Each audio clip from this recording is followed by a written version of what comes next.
There are moments in life when the universe narrows to a single, irreversible mistake. Mine happened in the middle of a crowded interstellar marketplace on the war moon Kharos. Kharos orbited a dying red giant at the edge of the Virex sector. It was neutral territory if you believed in such fairy tales. Mercenaries, smugglers, diplomats, and soldiers from a dozen species gathered there to trade weapons, information, and occasionally prisoners. I was there on behalf of Earth. Officially, I was a logistics liaison for the Terran Defense Coalition. Unofficially, I was scouting potential allies in case the brewing conflict between the Dominion and the outer colonies exploded into full war. I should have been paying attention. Instead, I was studying a holomap projection of regional hyperspace lanes when I took one careless step backward and collided with something solid. Very solid. The impact jolted through me like I'd run into a wall forged from starship armor. My datapad clattered to the metal floor. For half a second, I thought I'd bumped into a cargo drone. Then the air shifted. The conversations around me died mid-sentence. The temperature seemed to drop.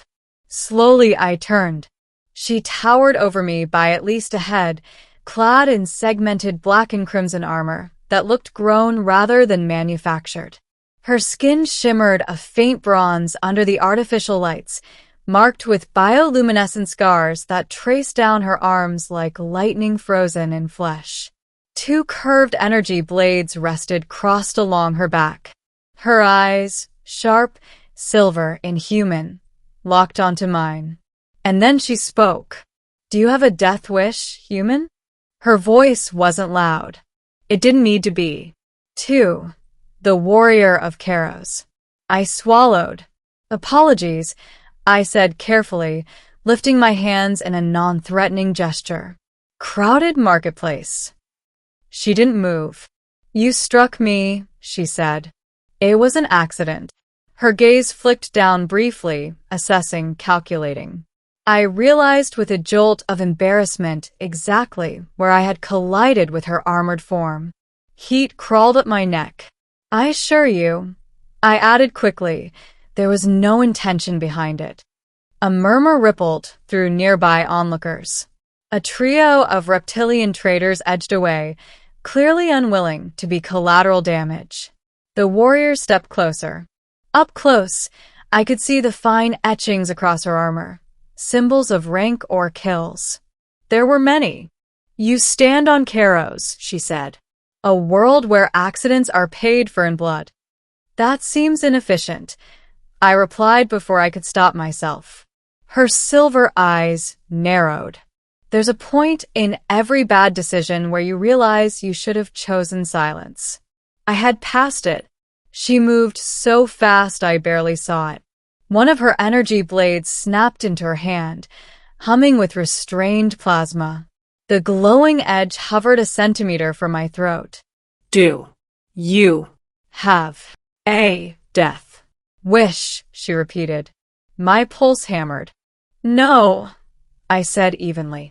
"But if killing me is your response to clumsiness, perhaps your species has anger management issues."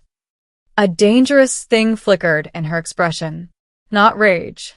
Interest. 3. The interrupted execution. Before she could decide whether to slice my head from my shoulders, a booming voice echoed across the market plaza. "Warrior Serac." She didn't turn immediately. A massive, four-armed alien in heavy command armor pushed through the crowd. His insignia marked him as part of the Dominion's enforcement division. "Lower your blade," he ordered. Serac. So that was her name. "This human insulted me," she said coolly. "He is registered Terran diplomatic staff," the commander replied. "Killing him would violate the accords." Her blade remained steady at my throat. "And since when does the Dominion bow to Terran complaints?" she asked. "Since the Terrans began retrofitting their fleets with stolen Dominion tech," he snapped quietly. "We do not need another front." There was tension there, political, layered. Serac studied me one last time. Then, with a fluid motion, She deactivated the blade and reattached it to her back. "You are fortunate, human," she said. "The next time you collide with me, no law will save you." I bent down, retrieved my datapad, and met her gaze. "I'll be more careful," I replied.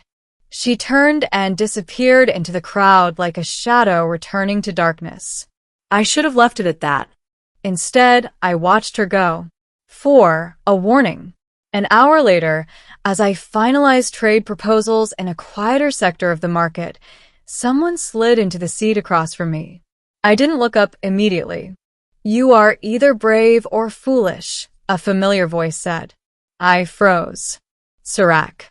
I lifted my gaze slowly. She had removed her helmet, revealing sharp features and dark metallic hair pulled back in tight braids. Without the market's chaos around us, she seemed even more imposing. "Probably both," I admitted. "Most humans are," she replied. "Why are you here?" I asked. "You interest me." That was not reassuring. "In what way?" "You did not beg." "Should I have?" "Most do." I leaned back slightly. "I prefer conversation to groveling." A faint twitch at the corner of her mouth suggested the closest thing to amusement I'd seen from her. "You are aware," she said, "that tensions on Kharos are about to ignite." "I've heard rumors." "It is not rumor." Her silver eyes sharpened. "The Dominion plans to purge this moon of all non-aligned factions." "That included Earth." "That would violate." "The Dominion does not fear violation," she interrupted. "It fears weakness." A chill ran down my spine. "Why tell me?" I asked. She regarded me in silence for a long moment. "Because you stood your ground," she said finally. "And because if war comes tonight, you will not survive." The first explosion. The explosion rocked the moon an hour later. Sirens wailed through Kharos' corridors. Energy shields flared as orbital bombardment streaked across the sky. The Dominion had made its move. Panic erupted in the marketplace. Traders scrambled for transports. Armed factions mobilized. I was halfway to the Terran shuttle bay when the ceiling above me shattered. Debris rained down, and out of the smoke dropped Dominion shock troopers. So much for neutrality. Blaster fire lit the corridor in violent bursts of blue and red. Civilians scattered. I ducked behind a support pillar, heart racing. A trooper rounded the corner, weapon raised, and fell in 2 pieces before firing. Serac stepped through the smoke, blade glowing. "You're slow," she said. "You're welcome for the rescue." I shot back. She grabbed my arm. "Your shuttle will not launch. The Dominion controls the docks." "Then what's the plan?" I demanded. Her eyes gleamed. "We take control back." 6. Uneasy Alliance. Serac moved like living lightning, carving through Dominion troops with terrifying precision. I followed as best I could, providing covering fire with my standard-issue plasma sidearm. "Your Dominion," I shouted as we sprinted down a side corridor. "I was," she corrected. That explained the commander's tone earlier. "You defected?" I chose survival. From what? From obedience without honor. We reached a junction overlooking the primary Hangar Bay. Dominion warships loomed beyond the shielded ceiling. Inside, armed soldiers secured Terran and independent vessels alike. "We cannot fight all of them," I said. "No," she agreed. "But we can disrupt command." She pointed toward an elevated control platform. "Remove their coordination," she continued, "and chaos will do the rest. And you trust me to help with that?" "I trust your desire to live." "Fair enough." 7. The turning point. We split up. I climbed maintenance ladders along the hangar wall, heart pounding, while Serac cut a direct path through ground forces below. Blaster bolts scorched metal inches from my hands. Reaching the platform, I hacked into the Dominion command console with shaking fingers. Their encryption was sophisticated, but not immune to Terran ingenuity. Alarms blared. 30 seconds. I shouted into my comm. Serac leapt onto the platform beside me just as I triggered the override. Dominion targeting systems flickered. Friendly fire erupted across the hangar as misidentified signals scrambled their coordination. "Time to leave," I said. She nodded. We sprinted toward a half-damaged Terran frigate. Behind us, the hangar descended into chaos. 8. The escape. The frigate's cockpit was cramped compared to Dominion craft, but it felt like home. I powered up the engines while Serac sealed the hatch. "You can pilot this?" she asked skeptically. "I can try." That wasn't comforting. Dominion interceptors pursued us as we blasted out of Kharos' atmosphere. 2 on our tail, Serac reported calmly, taking the secondary weapons console without waiting for permission. "Feel free to shoot them," I said. She did more than shoot. Her reflexes were inhuman, precise bursts disabling engines instead of destroying hulls. "You're sparing them?" I asked. "They follow orders," she replied. "Their commanders do not." Missiles streaked toward us. I veered hard left, skimming dangerously close to debris fields from earlier bombardment. Serac's blade flashed as she manually redirected a jammed missile launcher. The interceptors exploded in silent flares. We cleared the moon's gravity, well, seconds later. Silence filled the cockpit. We were alive. 9. Truth in the void. Hours later, safe in a distant asteroid cluster, I let the frigate drift. Serac stood near the viewport, watching distant stars. "You saved me," I said. "You saved yourself," she replied. I shook my head. "You could have left me on Kharos." She didn't answer immediately. "The Dominion would have killed indiscriminately," she said at last. "You were not my enemy. And now..." She turned to face me fully. "I do not know what you are." That's honest. Her gaze softened. "Not much, but enough." "You collided with me," she said quietly. "You should have died. I've been told.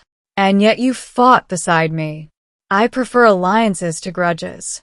A long pause stretched between us. Then she stepped closer. "You are reckless," she said. "So I've heard."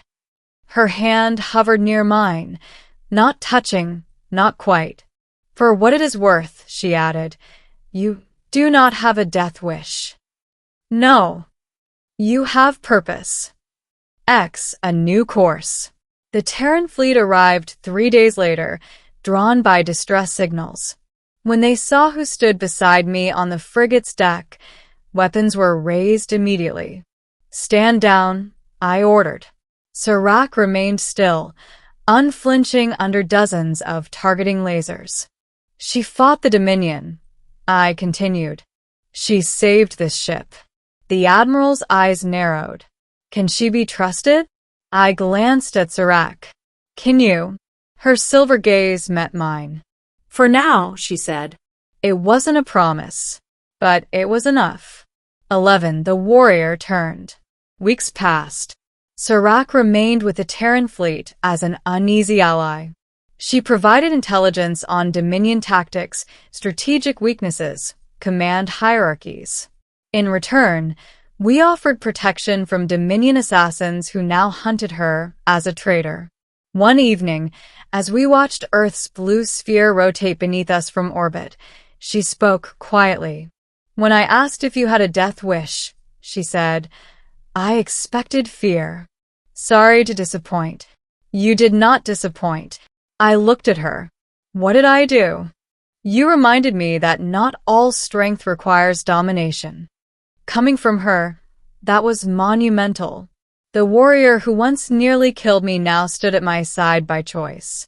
12. The final confrontation. The Dominion struck again months later, this time targeting a Terran colony. Serac insisted on leading the counterattack. "This is my war," she said. It's ours, I corrected. The battle was brutal. Dominion cruisers outnumbered us. At a critical moment, Serac commandeered a strike ship and flew directly into enemy formation, drawing fire away from the colony. You'll die, I shouted over comms. Not today, she replied. I followed. Together, we breached the flagship's defenses.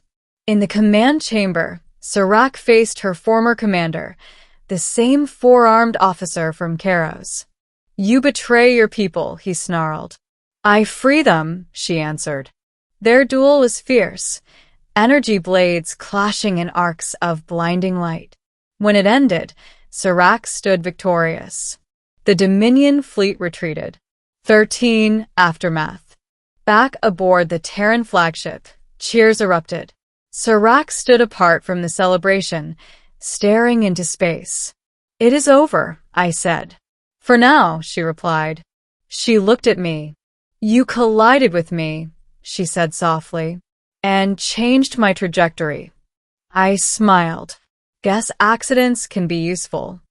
A rare, genuine smile touched her lips. Yes, she said. They can. 14. A different question. Weeks later, as we prepared for a joint Terran, Free Dominion summit, Serac approached me in the observation deck. Human, she began. I raised an eyebrow. That's my name now. For now. She stepped closer. Do you have a death wish? Still no. Good, she said, because I would prefer you remain alive. My heart skipped. That almost sounded like concern. It is. The warrior who once turned on me now stood not as executioner, but as ally. Perhaps more. The stars outside shimmered, vast and uncertain. War would come again. Politics would shift. Empires would rise and fall. But one truth remained. Sometimes the most dangerous collision is the one that alters fate. And sometimes the question that begins with a threat ends with something far more powerful.